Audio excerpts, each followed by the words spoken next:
Bonjour à tous et bienvenue sur Les Numériques. Alors cette fois, nous revenons sur une petite vidéo entretien des appareils. Je suis en compagnie, bien sûr, d'Audrey. Bonjour Audrey. Et donc aujourd'hui, on va parler de l'entretien des aspirateurs robots.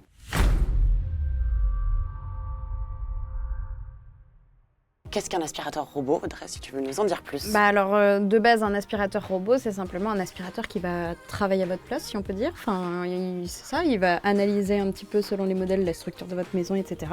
Et il va passer tout seul pour pouvoir nettoyer la poussière. C'est ça, l'aspirateur qui aspire finalement quand on n'est pas à la maison, donc c'est plutôt pratique. Et puis un aspirateur robot, c'est chouette, il nettoie dans la maison, on n'est pas là. Mais bon, le problème, c'est qu'il faut quand même le nettoyer parce qu'il ne s'auto-nettoie pas, malheureusement. Et donc, on va vous faire un petit tour de l'entretien d'un aspirateur robot et voir un petit peu, finalement, comment l'entretenir pour le faire vivre un peu plus longtemps et pour ne pas entacher les performances d'aspiration. Alors là, aujourd'hui, on va travailler avec un modèle Ecovacs. Donc, ne vous fiez pas forcément à cette vidéo si vous avez un modèle différent, d'une autre marque, etc. Parce que malheureusement, ils ne sont pas tous identiques. Donc, n'hésitez pas à vous référer aussi à votre guide d'utilisation de votre robot à vous. Donc là, nous, dans cette vidéo, on va commencer par nettoyer déjà l'extérieur, le dessous de votre robot, et puis ensuite, on va passer à l'intérieur. On va commencer par l'extérieur, donc pour le coup, quelque chose d'assez simple. Pour entretenir son aspirateur robot, il faut juste passer un petit coup de chiffon en microfibre sur le capot, parce que ce sont des aspirateurs qui prennent la poussière. Ils ont tendance à rester un peu statiques forcément quand ils aspirent pas et donc forcément la poussière se dépose assez rapidement.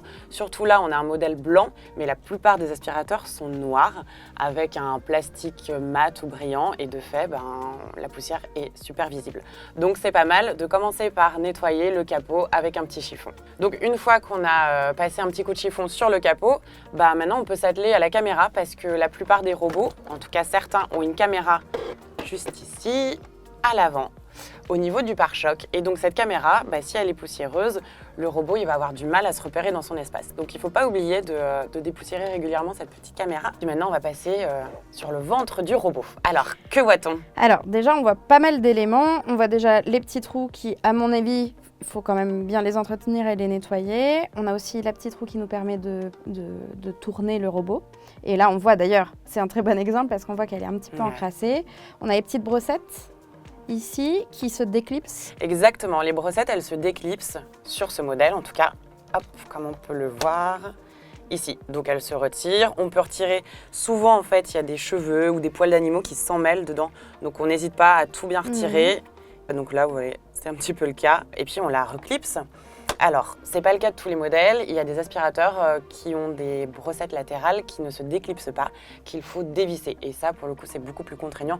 Donc, on va préférer un modèle, en effet, où les brossettes se retirent beaucoup plus facilement pour pouvoir être nettoyées. Et on voit là, par exemple, donc aussi sur les parties à côté des roues, que généralement, elles sont un petit peu peut-être graissées, etc., pour bien entretenir les roues, bien les faire tourner. Et donc, vous voyez, là, c'est un très bon exemple. C'est un petit peu sale, donc il faut aussi penser à nettoyer ces parties-là. Là, les roues, nous, sont en bon état, donc là, il n'y a pas forcément besoin de les nettoyer. Après, j'imagine qu'il y a des éléments où on passe simplement un petit coup de chiffonnette. Par exemple, pour les roues, il faut peut-être un petit peu humidifier un chiffon ou quelque chose comme ça. Oui, on peut humidifier un chiffon, on peut même prendre une petite brosse en fait, parce que du coup, s'il y a les déchets qui se coincent entre dans les roues, on peut simplement, avec un coup de brosse, d'ailleurs, on le verra, elle est livrée avec l'aspirateur, on peut passer sur les roues sans problème. Et en dernière partie, on a ce gros bloc-là qui, je vois, se retire parce qu'on a les petites... Se déclipse, tout à fait, petites vignettes. Hop, donc on le soulève. Donc là, déjà, on a cette partie-là qui peut être facilement poussiéreuse. Là, on le voit tout de suite. Ça, on peut passer à l'eau. On peut passer directement à l'eau. Et ensuite, on a les pales, les brosses de notre robot qui entraînent la poussière quand il passe.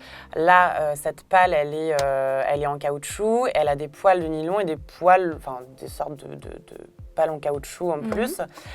Donc là, pour le coup, les cheveux et les poils vont vite s'en mêler. On a des pales en caoutchouc ou en silicone qui vont faire que les poils d'animaux ou les cheveux ne vont pas s'en mêler. Parce que souvent, les cheveux se prennent justement dans ces petits poils-là. Donc, ce genre de brosse, finalement, on va devoir les entretenir assez régulièrement. Après 1 ou 2 passages, c'est pas mal de regarder, de retirer un petit peu tous les déchets qui s'y sont emmêlés. Et puis tout simplement aussi, donc dans cette partie-là, on voit que c'est quand même pas mal poussiéreux aussi, Ouais. puisque c'est là que est entraînée la poussière. Donc, il va aussi falloir passer un petit coup de nettoyage à l'intérieur. Ouais, complètement. Donc là, on a terminé sur cette partie ventre de notre robot et on va le retourner et on va passer à la partie la plus intéressante, L'intérieur. l'intérieur de notre L'entre du robot. Donc, hop. Et là, on voit La fameuse petite brossette qui nous permet, cette brossette justement, on en parlait, de nettoyer la brosse principale qui se trouve donc sur le ventre du robot et puis même de nettoyer tous les petits recoins. C'est une brossette avec des poils en nylon. Et assez dru quand assez même pour dru, pouvoir attraper des petites ouais, exactement. cochonneries. Même justement sur les roues aussi, ça peut être intéressant. Donc voilà, elle est assez utile, cette petite brosse.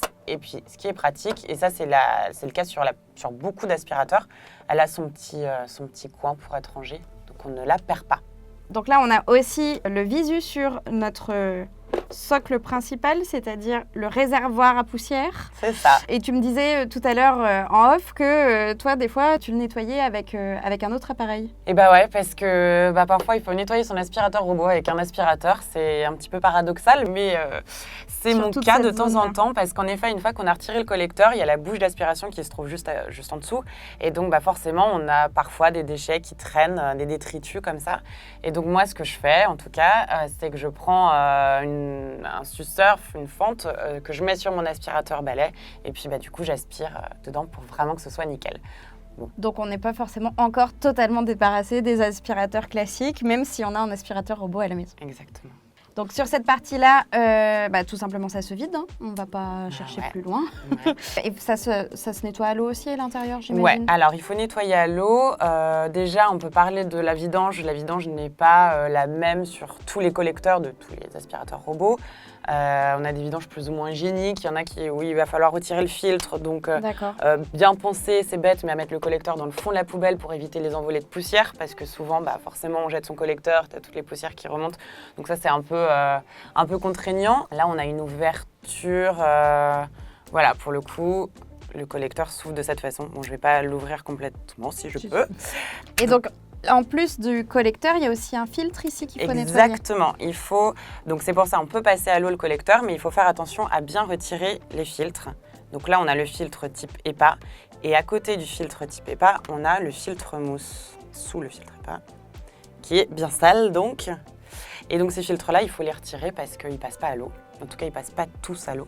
Mais en l'occurrence, eux, on doit vraiment les retirer les résidus, les poussières, parce que c'est des filtres justement qui sont là pour retenir la poussière. Le problème, c'est qu'une fois que les filtres, donc le filtre mousse et le filtre EPA sont encrassés, ça peut intervenir sur les performances d'aspiration du robot. Il peut être un peu moins performant, aspirer un peu moins bien. Donc il faut vraiment penser, une fois qu'on vide le collecteur, à tout simplement dépoussiérer ces filtres. D'accord. Et puis avant de les replacer, ça se replace super facilement, c'est pas très contraignant. Mais là, on peut voir, en effet, la poussière qui reste sur le filtre mousse. Et j'imagine que ce sont des pièces aussi d'entretien, donc une fois très usées, ce genre de mousse peut se changer. Alors oui, certains modèles vont proposer de racheter un filtre EPA, c'est des consommables en fait. Après, c'est pas forcément le cas, je pense, pour toutes les marques. Donc, à vérifier selon le modèle que vous avez. Exactement. Alors on peut revenir sur un dernier petit point que vous avez sûrement déjà vu si vous fréquentez les internets. On a souvent des petites vidéos très rigolotes d'animaux de compagnie qui se posent sur les aspirateurs robots pendant qu'ils se baladent dans la maison. Alors, c'est ce qu'on disait aussi, c'est que c'est pas forcément l'idéal d'avoir des poids supplémentaires. Ça peut, par exemple, nous abîmer nos roues plus rapidement que ce qu'elles devraient. Et donc, on ne vous recommande pas de laisser vos animaux de compagnie se balader sur le robot, même si c'est très rigolo à regarder. Et on va terminer cette petite vidéo avec 2 points à ne pas oublier. Alors, certains aspirateurs, mais ça, c'est vraiment optionnels, ont une base de charge automatique. C'est-à-dire qu'en fait, c'est une base de charge déjà assez imposante qui, lorsque le robot rentre à sa charge, va aspirer les déchets qui sont dans ce collecteur pour venir les placer dans un sac qui sont au sommet de cette base de charge automatique.